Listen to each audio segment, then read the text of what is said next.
Welcome back to Cask and Point. Today we're going to be trying some Willett Ryes. So a few weeks ago, if you remember, I posted a video titled, "Are Willett Purple Tops worth it in 2025? We determined they're not. They're not even close to worth it for a lot of them, and there may be some nuance in there, some hazmats may be worth it, some mash bills may be worth it more than others, but generally speaking, Willets are just not what they used to be. Now, there's a lot of history behind Willet, and I talked about it a lot in that last video, so if you want to see all the details, definitely check that out, but generally, they started sourcing whiskey in 2006 with the Willett Family Estate. They started sourcing some of the best bourbons and ryes on the market, and those ryes are some of the most legendary ryes, and many believe to be, honestly, the best ryes that have ever existed, ever. And these include things like Linnell's Red Hook Rye, Doug's Green Ink, Doug's Black Ink. Those are three of the most legendary ryes out there, and there's a reason why they're commanding $15,000 to $20,000 per bottle, which is just insane to think about. But today we're going to try some Willett Ryes that aren't $15,000 or $20,000. They're a couple $100s, and we're going to see if they're any good. Now, these are just purely Willett distillate. We're going to be trying a 7-year today, 93.93. It's a 7-year, 105.6 proof, and it retails for about $200, and on secondary it'll be around $250 to $300 depending on the day. And then we're going to be trying an 11-year. This is an 11-year, 23.27, and this is actually from a good buddy of mine named Roy, so thank you, Roy. Actually sent me a really cool sample jar with this nice printed out Willet, 11-year, 23.27, 117.6 proof, New Jersey Select Black Parade Rye. So I'll put a photo of these bottles on your screen. We're going to try some fun ryes today, and we really just want to see, are they good? Are they anywhere close to worth it? Now, the 7-year does have a much lower bar. It is about $250 on secondary markets and about $200 retail, so it's not getting closer to the $400 or $500 range. But this 11-year rye, the bar is very high, because that has a retail of about $400 and a secondary that's really about the same at this point, just because people don't want to be spending much more than that. So let's see. Let's get into these Willett Ryes. On the nose here, there's a lot of caramel. Definitely a lot of sweet rye candy on this, like a nice sugarcane sweetness. Some cloves, some mint. Overall though, it actually smells surprisingly pungent for 105.6 proof. This is interesting. Wow. There's just a lot going on there. There's lavender going on there, but there is just a nice striking sweetness on here. Yeah, some vanilla. The cloves are definitely coming out a lot more as I get really into this. And that mint is all over the place. Let's try it.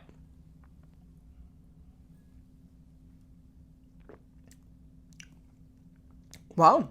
It's actually pretty good. Wow, I actually really like that. So, it begins with a lot of sweetness. There's a nice caramel sweetness on this. There's a nice kind of Willet candy sweetness on it, like a nice like lavender candy on it. It's actually really nice. Wow. I'm very pleasantly impressed by this. I thought this would not be good at all. Now, a few months ago, I bought that Willett Purple Top here in the back, and they actually had some 7-year ryes on the shelf for $200, and I passed on it. And they actually sat there for about a month before anybody bought them, and I always wondered if I should have regretted it. And I think it was some sort of sister barrel to this that we're trying today, so I will say on that first sip, $200 is not bad for this, but let's take another sip here.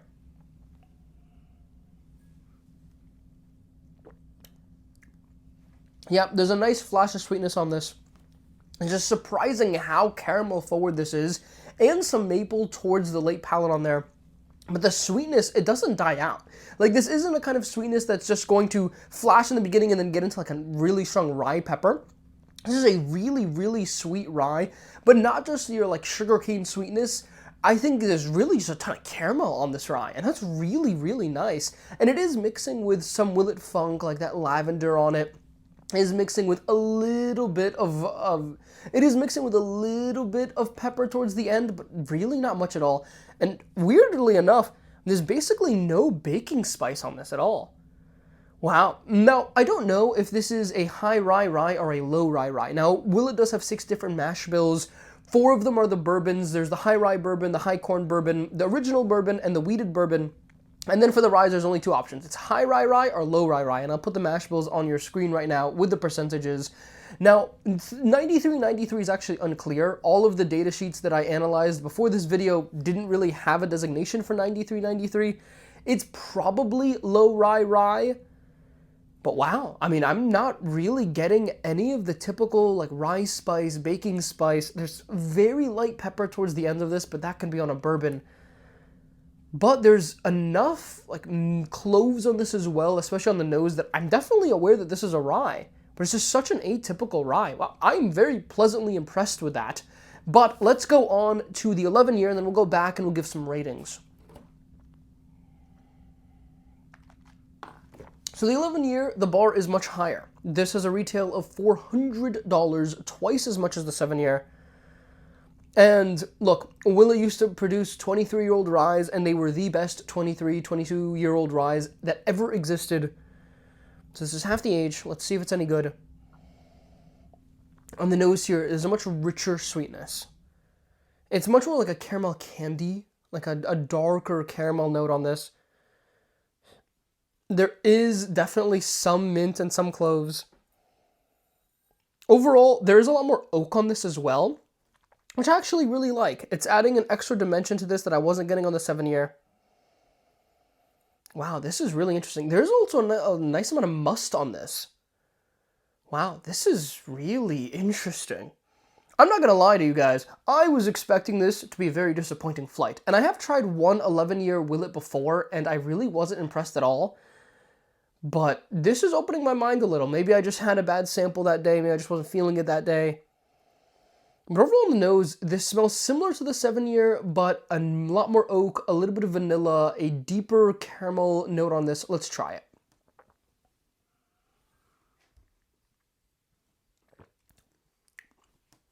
Interesting. So, it's a lot of sweetness, but on the initial sip here, it was a little bit flat in the mid-palate. In the beginning, I had a flash of sweetness, kind of went away. And then in the late palate, it came back a lot. And they say that this is a good signifier of a great whiskey versus an absolutely and utterly exceptional whiskey. Whereas great whiskey sometimes can have this issue where the flavors kind of die off, they come back towards the end, they kind of loop back around. Whereas a truly exceptional whiskey should have that flavor throughout. And this one, at least on the first sip, didn't really have that for me. It disappeared and I thought the finish was over, came back towards the end, and it came back with a lot of sweetness, which is a very unique here. But it could also just be a weird first sip. But the flavors are actually very similar to the 7-year. This is surprisingly similar considering we're at a 12 proof point difference and 4 extra years. So I was expecting a bigger difference, but they're actually not all that different. This one is definitely much richer and much oakier though. Let's take a second sip.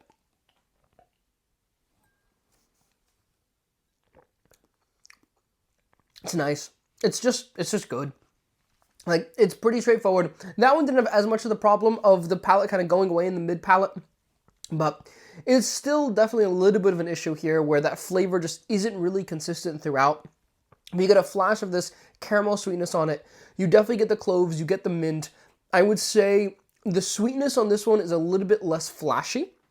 I think on the 7-year, that sweetness is just coming through really, really strong, whereas on this 11-year here, it's definitely more secondary to, I think, a good amount of sweet oak, a good amount of vanilla, and definitely the cloves and the mint are all over here. The lavender's all over here. And it's not overly herbal. Like, I think some Willet products can definitely be overly herbal. I think any of the cheap Willet products are really herbal and just not even enjoyable. But with purple tops and green tops, what makes them so special is when they can add enough sweetness into those herbal Willet funk notes to really give you something that's complex. And that is doing this here in the 11-year. But it's not really hitting like a $400 bottle should. I will take this third sip here and give it a rating. We'll go back to the 7-year, give that a rating, and we'll talk about our results.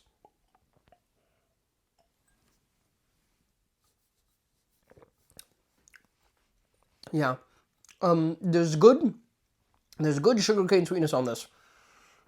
Definitely some good caramel sweetness on this as well. I think that last sip definitely opened my eyes on a little bit more on this one. I think this tastes much more similar to a more typical rye. especially with that sugarcane on it, especially with that kind of rye candy on it that people would describe it as. A mix of sugarcane, that mix of seagrass on it. It's very good, but I just don't think it's worth $400. I don't know if I pay $300 for it. That being said, I think this is for $200. This 11-year would be very solid, and I kind of get it. It is surprisingly crushable. And given the stats, I mean, it's 117 proof. You're not looking at a hazmat rye or anything like that, and I don't think you can expect it to be. But there is enough going on there that I'm not totally disappointed in. I don't think it's a bad pour. I think it's still a very, very good pour, and I think it's low 8s. I think I'm going to rate this an 8.1.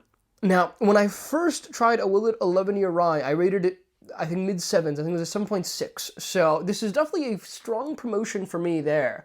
But it's good, but it's not worth $400. Please save your money. If this is $400 on the shelf, let it sit on the shelf. Maybe at a higher proof, if we can get our hands on like 130 proof rye, maybe opening our eyes to something really interesting. But at $400, I'm going to pass on that. Let's go back to the 7-year and let's give it a rating.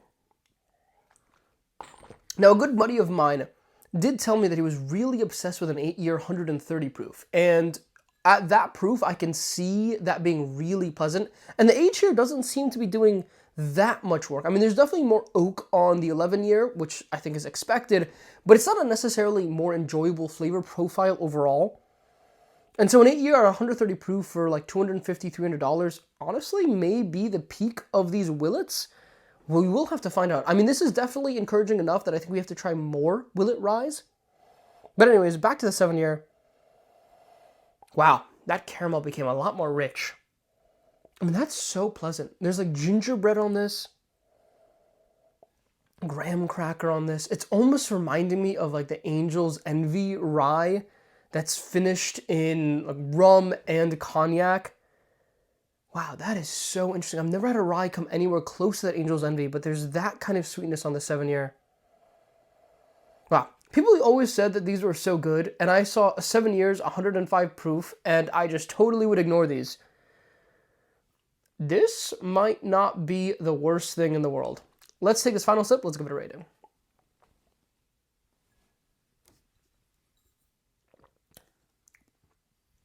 It's good. It's good. I wish I had more proof. I think if that was a year older with a little bit more oak and 30 proof points higher, we would really be talking. I think it's solid. I don't think it's as good as the 11-year, but it's surprisingly close. I'm going to rate that a 7.8. I really enjoyed that. I thought there was a lot to pick out there. I thought there was a lot going on. For $200, it's not the worst deal in the world. It is not the worst deal in the world. And I wouldn't pay anywhere more than that. I definitely wouldn't go at $250 or $300 for the 7-year. But at $200, it's really not bad. Now, these are all single barrels. That's how Willet works. Everything is a single barrel unless it's one of the cheaper products. And so this could just be a peculiarly good barrel, but odds are this is pretty indicative of the 7-year since they all tend to have very similar stats, and I think there are a lot of sister barrels in the 90s there, the 93s and 95s and such like that. But anyways, that was pretty interesting. I think the 7-year, not the worst thing in the world. I think it's opening my eyes. A 7 or 8 year could be close to worth it. 11-year, I'm still not sold on. I still just don't think it's worth that $400 markup. I don't think it's worth $200 more. But anyways, I hope you all enjoyed it. Overall, Willet, there's hope. There's potential. A lot more potential than we did in the bourbon video. So I'm going to try to see if we can try some more Willet Ryes here on the channel, and let's see if we have something interesting going on. But anyways, I hope you have a lovely rest of your day. Catch you all in the next one.